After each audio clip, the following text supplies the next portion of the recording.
Suzuka, October 1989. Two cars scream toward the chicane at over 170 miles per hour, and only one is coming out clean, a red flash of Ferrari steel locked in a death grip with a white and red McLaren, wheels tangling, sparks exploding into the grandstand lights, and in that single violent heartbeat, the greatest rivalry Formula One has ever known writes itself into legend. This is the story of Ferrari versus McLaren. Not just two teams chasing the same checkered flag, but two philosophies of racing, two eras of engineering, and some of the fiercest human rivalries the sport has ever produced, a rivalry so relentless it would end up carrying Formula One through decades when the sport needed a reason for the world to keep watching. Ferrari arrived first, born in Maranello in 1947 out of Enzo Ferrari's obsession with speed, and by the time Formula One crowned its first world champion in 1950, the Scuderia was already racing's aristocracy, the team every driver dreamed of joining. McLaren came later, founded in 1963 by New Zealand racer Bruce McLaren, a scrappy outsider building cars in a workshop with nowhere near Ferrari's resources or romance, but what McLaren lacked in heritage, it made up for in hunger.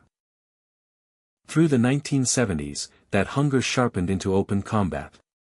In 1976, McLaren's James Hunt and Ferrari's Niki Lauda fought a season that became the stuff of cinema, Lauda nearly burning to death at the Nürburgring, returning 6 weeks later with his wounds still raw to defend his title, only to lose the championship to Hunt by a single point in a rain-soaked finale in Japan. A rivalry so raw it needed no manufactured drama, and it planted the seed of Ferrari and McLaren as the sport's ultimate opposing forces. But the war that truly defined this rivalry ignited more than a decade later, when McLaren built the most dominant car Formula One had ever seen and paired it with two drivers who could not stand to lose to each other, Alain Prost, the calculating Frenchman they called the Professor, and Ayrton Senna, the Brazilian who drove like the track owed him something.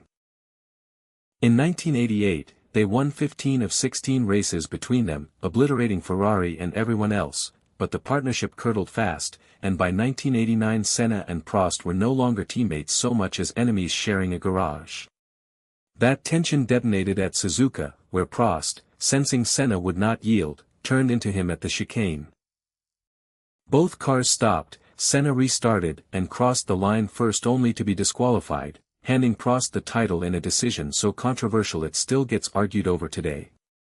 Then came the twist that turned rivalry into legend. Prost, unable to stomach another year beside Senna, left McLaren for Ferrari, and suddenly the fight had colors, red against silver, Maranello against Woking. And in 1990 the two collided again at the very same Suzuka corner, this time with Senna driving into Prost deliberately, ending the race and handing Senna the championship, a mirror image of the year before, and proof that this feud had become bigger than either team. Ferrari and McLaren traded blows through the following decade in different ways, Ferrari rebuilding through hard years while McLaren racked up titles with Senna and later with Mika Häkkinen, but the rivalry roared back to full strength at the turn of the millennium, when Ferrari, transformed by Michael Schumacher and technical mastermind Ross Brawn, went to war with Häkkinen's McLaren for the 1998 and 1999 titles, 2 seasons of wheel-to-wheel brilliance that re-established Ferrari as the team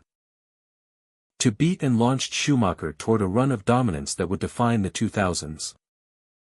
Even as Ferrari pulled ahead in that golden era, McLaren kept swinging, and the rivalry found new fuel in the late 2000s when Fernando Alonso and a rookie sensation named Lewis Hamilton drove for McLaren while Kimi Räikkönen carried Ferrari's colors, climaxing in the unforgettable 2007 and 2008 seasons, where Hamilton clinched his first world championship for McLaren on the final corner of the final race in Brazil, snatching the title from Ferrari's Felipe Massa by a single point in a moment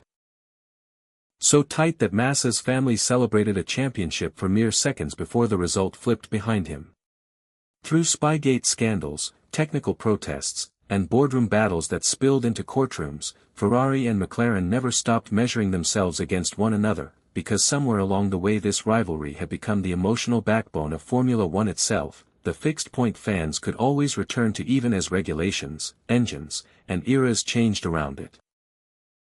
Today both teams have weathered leaner years, rebuilding, searching for their next golden age, but the rivalry has never truly gone quiet, because Ferrari and McLaren are not just competitors, they are the sport's oldest storytellers, and every time their cars line up on the same grid, something of Lauda and Hunt, of Senna and Prost, of Häkkinen and Schumacher, of Hamilton and Massa, comes roaring back to life.